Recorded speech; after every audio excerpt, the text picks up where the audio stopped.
Fantasy Philosophers is brought to you by fantasy-info.com.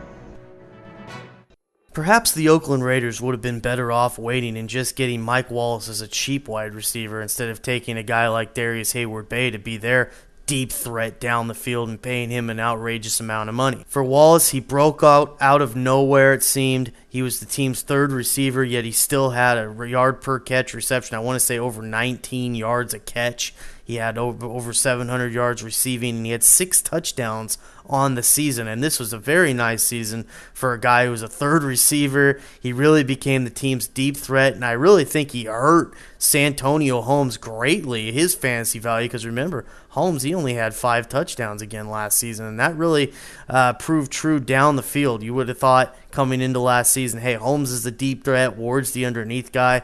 Well, not necessarily. It was Santonio ended up being the mid-range guy, and Mike Wallace was the deep guy. Now Wallace is going to be a starter. He's getting that opportunity because Santonio Holmes gone, traded away because of issues off the field. So here we are with Mike Wallace. He had, that nice rookie season. We need to see him progress this year. I know there is some buzz about him possibly being the most productive player in this offense for the passing game, that is. I still have my doubts because defenses are going to start focusing on him a lot more than they did last year. And he's going to have more talent lined up against him as they know that he has that ability to go over the top. So I wouldn't be surprised if they're, sometimes maybe even rolling 2 guys over on him just to make sure he's not getting over the top. And that could limit his production at times with this offense, especially doesn't have as much familiarity with a guy like Leftwich, so that could also limit him early in the season as those two did not work together as Leftwich was with the Buccaneers last year. So put it all together, I think Wallace is a guy that you definitely should have on your roster. I obviously wouldn't have him in your starting lineup to begin the year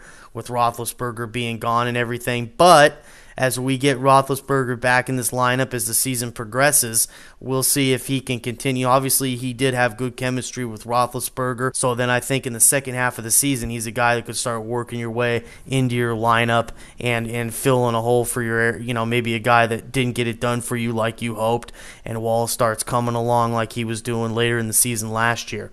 So keep Wallace in mind. He's definitely worth drafting on draft day, but he's definitely a backup at this time.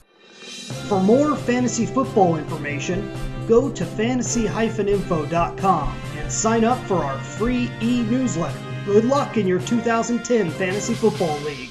As an added bonus, the Fantasy Info guys will include their 5 secret tips for success in fantasy football.